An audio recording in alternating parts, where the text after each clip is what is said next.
भगवत प्राप्ति की इच्छा जिस समय भक्त के हृदय में आती है, उस समय जो साधन चलता है वो भगवान की कृपा से, भगवत प्राप्ति होती है वो भगवान की कृपा से। इसलिए साधक में कभी अहंकार नहीं आता जो कृपा पात्र होता है। जैसे भगवान ने कृपा की, गुरु की शरण करवाई, तो भगवान कह रहे तद्विद्य प्रणिपातेन परिप्रश्नेन सेवया उपदेक्षन्त ते ज्ञानम ज्ञानिनस तत्वदर्शिना।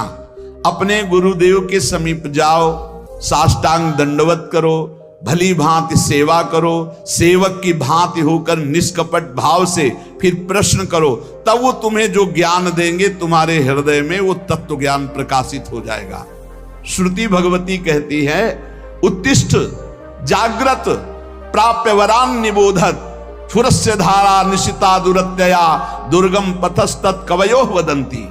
श्रुति वेद कहते हैं उठो ऐ जीव, जागो और महान पुरुषों की खोज करो और महापुरुषों के समीप जाकर उनके चरणों की वंदना सेवा करके उनसे ज्ञान प्राप्त करो। ये मार्ग छुरे की धारा के समान, गिरते हुए देर नहीं लगती, केवल उनकी आज्ञा पर चलना नहीं गिर जाओगे। छुरे की धारा बहुत पतला मार्ग, छुरस्य धारा निशिता दुरत्यया दुर्गम पथस्तत् कवयो वदंती। ये छुरे की धार के समान ये ज्ञान का मार्ग भगवत मार्ग है।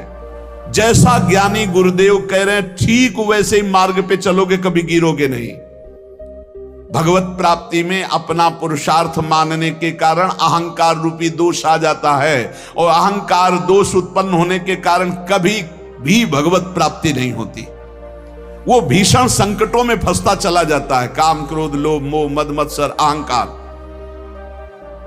जो साधक भगवत प्राप्ति के मार्ग में अपना बल रखता है भ्रष्ट हो जाएगा। अहंकार के नाश के लिए फिर भगवान विपत्ति संकट बड़ी बड़ी अपमानजनक वृत्तियां भेजते हैं उसके सामने। अब देख, ये भगवान की विशेष कृपा साधक के ऊपर होती है कि जब वो गर्व करता है तो भगवान उसके सामने विपत्ति संकट और अपमान भेजते हैं। केनोपनिषद में एक कथा आती है कि देवराजेंद्र दैत्यों से विजय प्राप्त करके बड़ा उत्साह नाच गाना मना रहे थे और सब गरज रहे थे देवता। भगवान ने देखा कि अरे मेरे बल से बलवान होकर के ये विजय प्राप्त किए और अहंकार स्वयं कर रहे। केनोपनिषद में है ये कथा। तो भगवान एक विशाल यक्ष के रूप में प्रकट होते, ऐसे सभा में नृत्यगान हो रहा था दूर से, इतना विशाल आकर्षणकारी रूप। देवराजेंद्र ने कहा कौन सभा में जाके परिचय लाएगा, ये कौन बहुत दूर बलवान खड़ा है।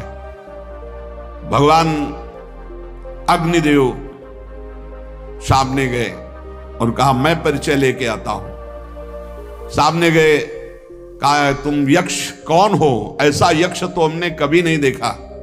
तो उनका पहले परिचय बताओ, तो तुम परिचय जानने आए हो हमारा, तुम कौन हो। तो उनका मेरा परिचय तुम जानते ही होगे, मुझे अग्नि देवता कहते हैं, मैं अपार बलशाली हूं। अच्छा क्या कर सकते हो तुम? पूरे त्रिभुवन को सूखे उपले की तरह भस्म कर सकता हूं। अच्छा ऐसा, एक तिनका डाला और कहा भस्म करके दिखाओ। पूरी ताकत लगा दी, दाहिका शक्ति भगवान ने खींच ली तो अग्निदेव जला ही नहीं पाए।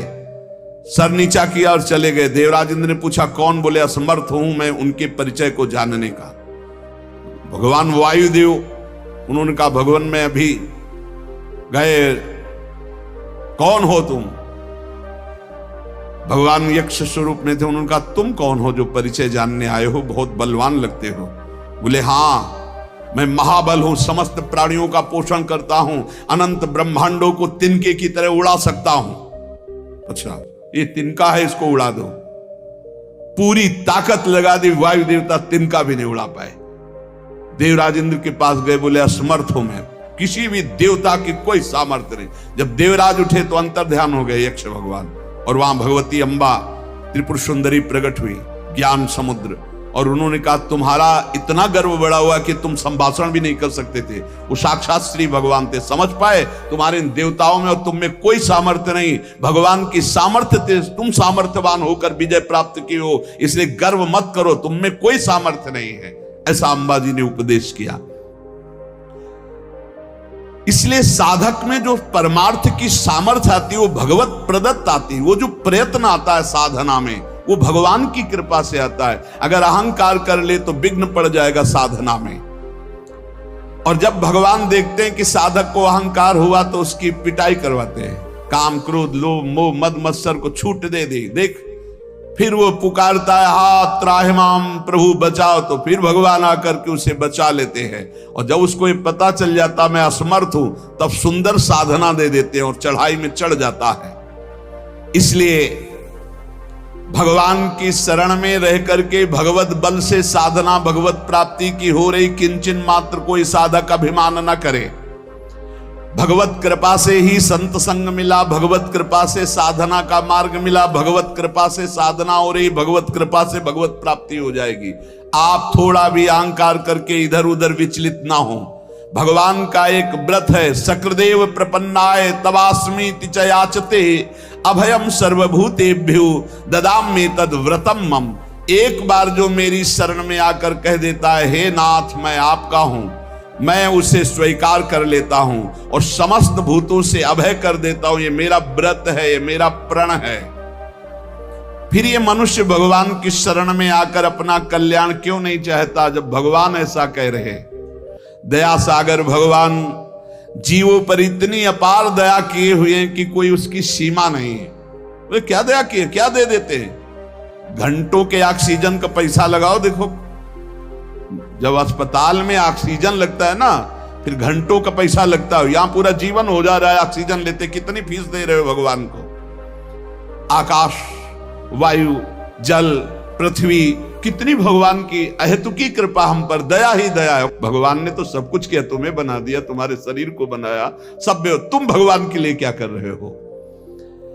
भगवान असीम कृपा सब पर किए हैं। दया सागर का यदि हम ये कहें कि भगवान बड़े कृपालु बड़े दया सागर हैं तो हम आपको सही कह रहे हैं। उनकी महिमा के आगे निंदा करने के जैसे समान है, क्योंकि सागर की तो सीमा है, भगवान की दया की तो असीम है, असीम कृपा है। भगवान की दया की कोई सीमा नहीं। अच्छे अच्छे बड़े बड़े महाभागवत हुए, कोई भगवान की सीमा को नहीं पार पा पाया। आप कल्पना नहीं कर सकते भगवान की दया से क्या हो सकता है। कोई ऐसा उदाहरण नहीं है कि भगवान की हम दया को समझा सके। बस इतना उदाहरण देते हैं कि जैसे मां है, असंख्य जीव हैं और सब मां से ही पैदा हुए हैं अपनी अपनी। अगर असंख्य माताओं का प्यार मिलाया जाए तो जो अपने पुत्र के दया स्नेह में मां बावरी बनी रहती है एक वात्सल्य से, ऐसी अनंत माताओं का वात्सल्य जोड़ा जाए तो हमारे वात्सल्य समुद्र भगवान के एक बूंद के बराबर भी नहीं। ऐसे कृपा समुद्र भगवान है। ऐसी हालत में हम भगवान की दया की बात कैसे तुम्हें बतावें। मां अपने बच्चे के लिए जो कुछ करती है उसमें बहुत प्यार होता है, उसमें दुलार भरा होता है। आप इतना समझ लो, बच्चा शरारती है और दोष के कार्य करता है तो माता ही जो बहुत दूध पिला करके पुष्ट किया है वो थप्पड़ भी जमाती है, वो डांट भी लगाती है। ऐसा ही कुछ भगवान भी करते हैं। जब तुम मनमानी आचरण करते हो, धर्म विरुद्ध आचरण करते हो, तो वही दया समुद्र भगवान दया करके फिर विपरीत परिस्थितियां देते हैं। वो रोता है, लेकिन देखो एक बात यहां ध्यान रखना है, जब बच्चे को मां मारती तो बच्चा दूसरी तरफ नहीं भागता, मां की तरफ ही भागता है। ये खास बात है। मां मार रही तो भी वो गोदी में उसी की चढ़ना चाहेगा, यही खास बात है। बच्चा किसी और का आश्रय नहीं ले सकता। ऐसे ही सकृदेव प्रपन्नाय तवास्मीति च याचते।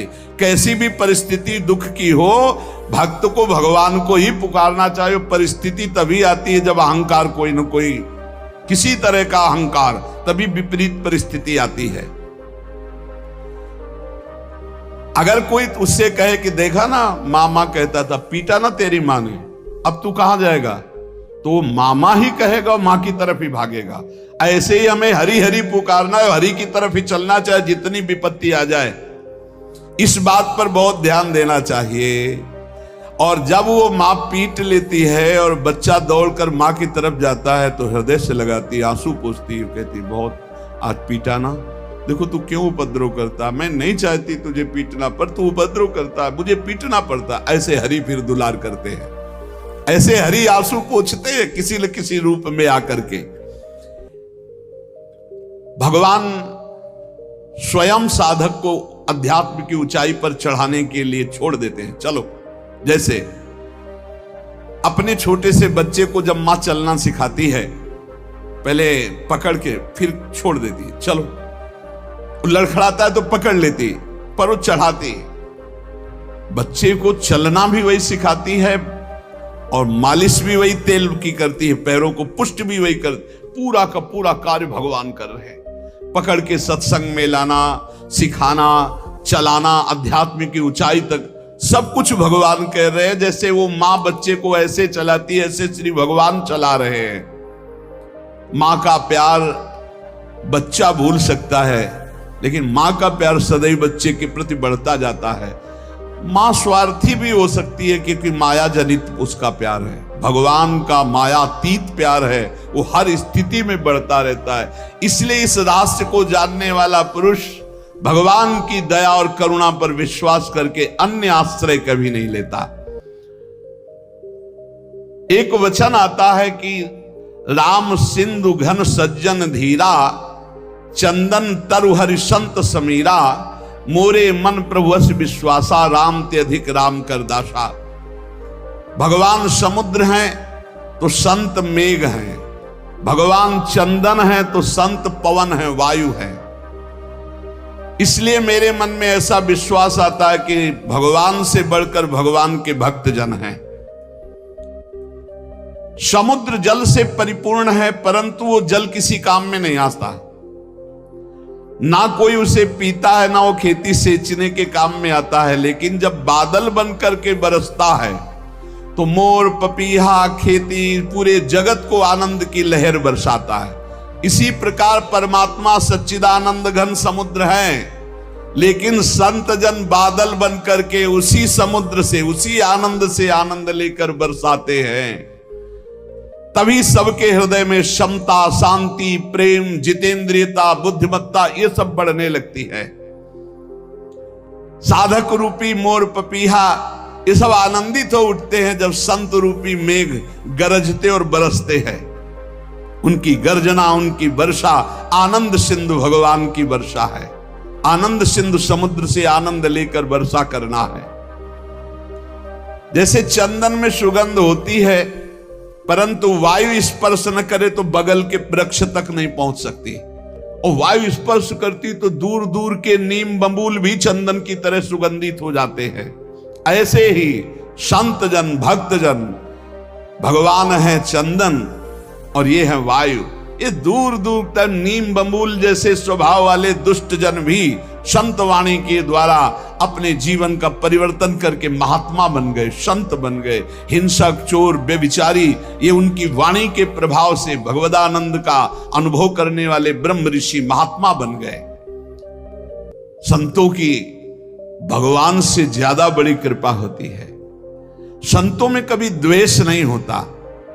उनका हृदय ऐसा होता है कि दूसरे को जरा भी दुख के समीप जाते हुए देखकर उनका हृदय कांप उठता है। ए क्यों जा, अच्छा उसको लग रहा है मैं बहुत अच्छे मार्ग में जा रहा हूं, उनको लग रहा है दुख में फंसने जा रहा है। इसलिए संतों की बात कभी कभी कड़वी लगती है। नारद सिख जे सुने नर नारी, और अवश्य भवंतज होए भिखारी। देखो, मां चाहेगी बेटा खाए पिए खूब सोए, पिता चाहेगा इतना वैभव एकत्रित कर दूं किसी का कभी कोई जरूरत, और गुरु चाहेगा कि किसी काम का न रह जाए, न इसे नींद आवे, न इसका पेट भरे, न इसके पास धन का बल हो, न इसके पास जन का बल हो। एक बल हो, महाबल, केवल भगवान का। बहुत अंतर है, बहुत अंतर है संसार के और गुरुदेव के प्यार में, बहुत अंतर है। वो संसार की हर कट करके एकमात्र भगवान का सहारा, और संसारी जन हर कट करके भगवान के मार्ग से केवल संसार का सहारा। जमीन है, रुपया है, बैंक बैलेंस है, रिश्तेदार है, नातेदार है, खूब मौत से खाएगा, मौत से खाएगा नहीं, काल खाएगा। काल जैसी तरिवंश प्रपंच बंच सवे काल ब्याल को खायो, या जे जान श्याम श्यामा पद कमल संग शिरनायो। भगवान की दया में साधक में कायरता नहीं आ जाती, ध्यान रखना। अब सब भगवान की दया से हो जाएगा ऐसा नहीं, वो कायर नहीं होता, वो बहुत ही कार्य प्रवीण होता है। जो गुरुजनों ने सेवा, जो भजन, जो उसमें लगा है, पर भरोसा भगवान की कृपा का है कि भगवान की कृपा से नाम जप हो रहा है, भगवान की कृपा से वृंदावन वास हो रहा है, भगवत कृपा से संत समागम, भगवत कृपा से हमसे साधन भजन बन रहा है। कितनी भी बुराई क्यों न हो संत महापुरुष की, वो उसका कल्याण ही चाहेंगे। ये संतों का, कितनी भी बुराई क्यों न कर लो, तुम ही कर लो, वो कभी बदला लेने की इच्छा नहीं कर सकते। आप उनका अपमान भी कर दो, वो तुम्हारा हित ही करेंगे। वो तुम्हें दुर्गुण दुराचार से, माया से हटा करके भगवान में ही तन्मय करेंगे, तभी। ये ड्यूटी है। हरई शिष्य धन शोक न हरई, सो गुरु घोर नरक मा पर। तुम तो जहां जाओगे जाओगे, तुम्हारी जिम्मेवारी हुई, उनको भी जाना पड़ेगा। हरई शिष्य धन शोक न हरई, सो गुरु घोर नरक मा पर। गुरु शिष्य अंध बधिर कर लेखा, एक न सुनई एक ने। गुरु देख नहीं रहे कैसे चल रहा, और शिष्य सुन नहीं रहे कि गुरु कह क्या रहे। भगवान और भगवान के संत करुणा के भंडार है। हम संसार में गोते खा रहे हैं, वो अपने दर्शन से, स्पर्श से, चिंतन से, उपदेश से सबको माया प्रपंच से हटा हटा कर श्री भगवान में लगाते हैं। लोगों को पवित्र करने वाले जहां प्रकट होते हैं संत जन, वो भूमि पावन होती है, वो कुल पावन होता है, वो देश पावन होता है। जिसका चित्त अपार संबित सुख सागर पर ब्रह्म में लगा है, वो जहां बैठता है वहां पावनता का प्रचार प्रसार होता है। युधिष्ठिर जी महाराज विदुर जी से कहते हैं कि भवद्विधा भागवतास तीर्थ भूता स्वयं विभु, तीर्थी कुर्वन्ति तीर्थानि स्वांतास्थेन गदाभृत। हे स्वामी, हे विदुर जी, आप सरीखे भगवत भक्त महात्मा जो निरंतर भगवान के चिंतन में डूबे हैं, तीर्थ रूप होते हैं। पापियों के द्वारा स्पर्श करने से तीर्थ भी मलिन हो जाते हैं, और आप जैसे भगवत स्मरण करने वाले महात्मा जब तीर्थों में अवगाहन करते हैं तो तीर्थ निष्पाप हो जाते हैं। तीर्थी कुर्वन्ति तीर्थानि स्वांतास्थेन गदाभृता। तो ऐसे संतों का, ऐसे दयालु भगवत भक्तों का संग मिल जाए तो उनको गाली भी दे, उनका अहित भी करे, तो भी वो उसका कल्याण करके ही छोड़ेंगे। जैसे किसी का ऑपरेशन करना हो, अब हाथ पैर बांध दिए जाओ, खूब गाली दे तो डॉक्टर उससे थोड़ी परेशान होता है।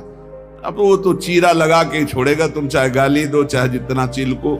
ऐसे ही ममता मोह आसक्ति के फोड़ा हैं, इनका ऑपरेशन होना है, बहुत चीख मचती है, बहुत चीख मचती है। कितने तो मैं बंधन तोड़ा करके ऑपरेशन थिएटर से भाग जाते हैं, और अगर चैन से आप उनकी आज्ञा का पालन करो तो फोड़ा बैठ भी जाएगा, ऑपरेशन की जरूरत नहीं पड़ेगी।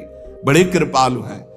लेकिन अगर आप उनकी आज्ञा का पालन नहीं करोगे, फोड़ा बढ़ जाएगा, फिर ऑपरेशन होगा। ये दुष्ट स्वभाव वाले जो लोग होते हैं, ये कुल्हाड़ी की तरह होते हैं, और जो संतजन होते हैं चंदन की तरह। तो कुल्हाड़ी काटती है तो कुल्हाड़ी को भी सुंदर वो सुगंध देते हैं। चंदन में जब कुल्हाड़ी, तो उसको भी शीतलता और सुगंध देते हैं। लेकिन वो चंदन कटने के बाद भी देवताओं के सिर पर चढ़ता है, और कुल्हाड़ को आग में रख के उसका मुंह घन से कुचला जाता है। अगर दुष्ट लोग दुष्टता करते तो संत जन अपना स्वभाव उन्हें प्रदान करते। तुम्हारा मंगल हो, तुम्हारे ऊपर भगवान की कृपा बरसे, तुम्हारी बुद्धि शुद्ध हो। संत सुरसरी के समान, गंगा जी के सुरतरु काम कल्प वृक्ष के समान हैं। अगर हम संतों का सेवन करें तो हमारी असत वासनाएं नष्ट होकर भगवान की प्राप्ति निश्चित करा दे। श्रद्धा प्रेम करने वालों का कल्याण होते देखा है, तो मुझे आपकी इस बात पर विश्वास नहीं हो रहा है कि संत समान भाव के होते हैं। जो संतों पर श्रद्धा और विश्वास करता है उसी का कल्याण होता है। और आप कहते हैं संत समान भाव से सबका कल्याण करते हैं। मुझे इस बात पर दोष दिखाई दे रहा है। प्रश्नकर्ता तो यहां उत्तर दे रहे हैं कि श्रद्धा और प्रेम की कमी के कारण यद्यपि संतों की सब पर बराबर कृपा होती है, पर जिसके श्रद्धा और विश्वास की कमी होती है तो वो दोष ही देख पाता है, संतों पर गुण दर्शन नहीं कर पाता। जैसे सूर्य बिना किसी पक्षपात के सबको समान प्रकाश देते हैं, पर दर्पण में प्रतिबिंब पड़ता है और सूर्यकांत शीशा में भी सूर्य का प्रकाश पड़ता है, तो दोनों में अंतर है। दर्पण में केवल एक चमक भर आएगी और सूर्यकांता शीशा में आग पैदा हो जाएगी। उसके ऊपर आप कागज कुछ रखो, आग पैदा कर देगा। ऐसे ही कोई इसमें सूर्य का दोष नहीं कि उस दर्पण में कम प्रकाश दे रहे हैं, उसमें ज्यादा दे रहे हैं। इसी प्रकार संत बराबर कृपा करते हैं, पर श्रद्धा और विश्वास जिसमें संतों के प्रति है वहां ज्यादा कृपा प्रकाशित हो जाती है, और जो कम श्रद्धा वाले होते हैं उनको कम लाभ मिलता है, और जो बिल्कुल श्रद्धा नहीं है तो उनको लाभ ही नहीं मिल पाता है। संतों के पास उनको फिर जब श्रद्धा ही नहीं तो लाभ नहीं मिल पाता। जैसे दर्पण का उदाहरण दिया, शीशा का, एक शीशा केवल थोड़ा तेज पलट कर दूसरे के तेज पड़ेगा, और एक शीशा पलट कर आग पैदा कर देगा, सूर्यकांत शीशा। सूर्य सबको स्वाभाविक प्रकाश देता है, पर उल्लू बिल्कुल प्रकाश का लाभ नहीं ले पाता है। तीन बातें कही, जैसे दर्पण और सूर्यकांत शीशा और ऐसे समान भूमि, वो पलट कर समान भूमि थोड़ी प्रकाश दे सकती। ऐसे ये उल्लू प्रकृति के जो दुष्ट स्वभाव के लोग होते हैं, ये संत रूपी सूर्य का लाभ नहीं ले पाते। श्रद्धा और विश्वास जितना प्रबल है कि गुरु साक्षात परब्रह्म, काम हो गया, हम तो हर समय परब्रह्म को देख रहे हैं, परब्रह्म का भाषण सुन रहे हैं, परब्रह्म के समीप है, परब्रह्म की कृपा दृष्टि, मेरे कल्याण में क्या फर्क, उसके कल्याण में कोई फर्क नहीं। ये वैसे साधु तो नहीं है जिससे कल्याण हो जाता है, बिल्कुल वैसे ही अनुभव होगा। ये था माम प्रपद्यन्ते तास तथैव भजाम्यहम्। उल्लू के लिए चाहे जितना सूर्य प्रकाश हो उसको कुछ नहीं सुख मिलना, उसको अंधकार में सुख मिलता है। ऐसे ही चंद्रमा सर्वत्र बिखरी हुई चांदनी को सुख प्रदान करने के लिए, लेकिन चोर को बुरा लगता है चांदनी, इसमें चंद्रमा का दोष क्या है? ऐसे ही संत महापुरुष परोपकार के लिए, पर जो नीच प्रकृति वाले, चोर प्रकृति वाले, उल्लू प्रकृति वाले हैं, वो संतों से द्वेष करते हैं, उनको गाली देते हैं, उनकी निंदा करते हैं, और इसका फल होता है कि वो दुर्गति को प्राप्त होते हैं। यदि कहा जाए ऐसे दयालु पुरुष प्रत्यक्ष जो भगवत प्राप्त महात्मा हैं, तो उनकी बुद्धि क्यों शुद्ध नहीं हो गई? दुष्ट है तो उनकी बुद्धि क्यों शुद्ध नहीं हो गई? इसका उत्तर है कि संतों का गुण, प्रभाव और तत्व बिना श्रद्धा के नहीं आप लाभ ले सकते। श्रद्धावान लभते ज्ञानम। जितनी जोर की श्रद्धा संत पर, जितनी जोर की समर्पण वृत्ति, उतना ही लाभ। जब श्रद्धा होती ना तो हम अपनी तरफ जब देखते तो लगता है निहाल हो गए, आज हमको देखा, आज हमारी तरफ मुस्कुराए, आज हमसे बात किया, अरे आज तो हमारे ऊपर सर पे हाथ रख दिया, अरे हम तो निहाल हो गए। श्रद्धा विश्वास नहीं है तो दुर्योधन को कोई फर्क नहीं पड़ रहा, भगवान भी बात कर रहे हैं। कभी कभी संतों के कुछ आचरण ऐसे होते हैं जिनको हम ना जानने के कारण दोष दर्शन कर लेते हैं। एक कुत्ता एक माट रखा था, उसमें कुछ खाने का था, चीनी आदि, तो ऐसे मुंह डाला।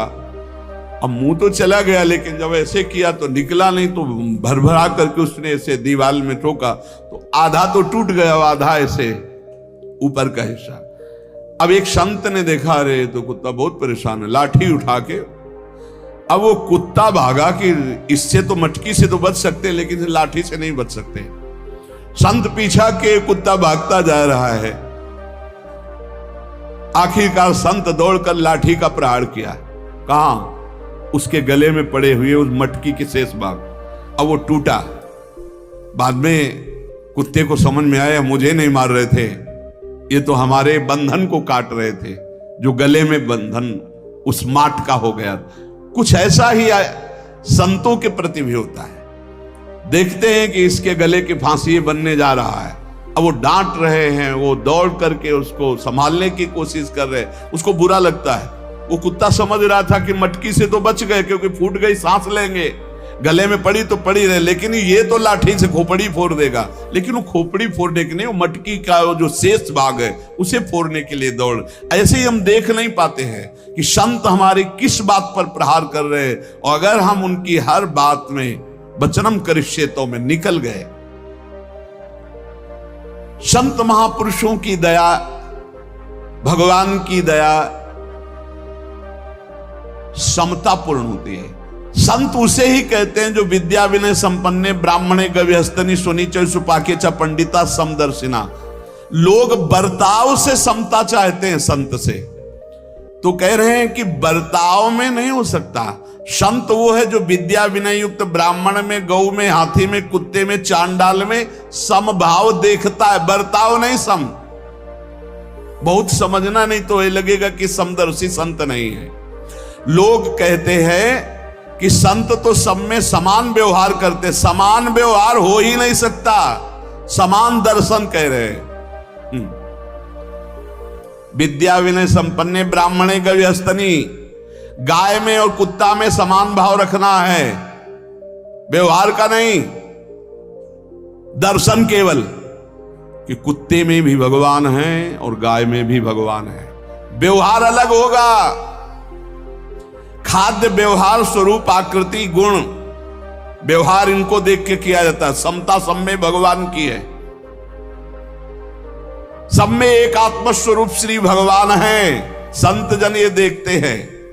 अब जैसे हमारा देह समान रूप से हमें प्यारा है, ठीक है, बोले व्यवहार समान होना चाहिए, बिल्कुल समान, यहां लगेगा तो दर्द होगा, यहां लगेगा तो दर्द होगा। ये केवल दर्शन समानता का, व्यवहार में यहां भी भेद हो जाएगा, और अगर भेद का अगर सही व्यवहार ना हो तो मूर्ख का आ जाएगा। नहीं, अब यहां छुआ कोई मतलब नहीं, फिर ग्रंथ छू रहे हो, नीचे के अंगों को छूने के बाद रज लगा के हाथ धोना होता है। क्यों व्यवहार में भेद किया? क्योंकि तुम्हारा ही तो शरीर है। बोले इतना तो होगा, व्यवहार में तो भेद होगा, व्यवहार में भेद होगा, दर्शन में भेद नहीं होगा, हमारा ही शरीर है। व्यवहार में भेद स्वाभाविक होता है। आंखों का काम है देखना, कानों का काम है सुनना, इंद्रियां देखो भेद में व्यवहार कर रही हैं। इंद्रियों के द्वारा जो व्यवहार होता है वो भेद में हो रहा है। समता दृष्टि की है आंतरिक, की सब में एक भगवान है। जैसे शास्त्रीय विषमता सिद्ध पुरुषों में भी पाई जाती है, परमार्थ के पथिक को यह विषमता धारण करनी पड़ेगी। व्यवहार में विषमता और दृष्टि में समता। कैसे? बोले माता, बहन, पत्नी, तीनों स्त्री शरीर है, पर व्यवहार तीनों से बिल्कुल अलग अलग होना है। व्यवहार में समता और दर्शन में तीनों शरीरों में एक ही परमात्मा विराजमान है। हम कुत्ते को रोटी देते हैं और गाय का हरी हरी घास से पूजन करते हैं।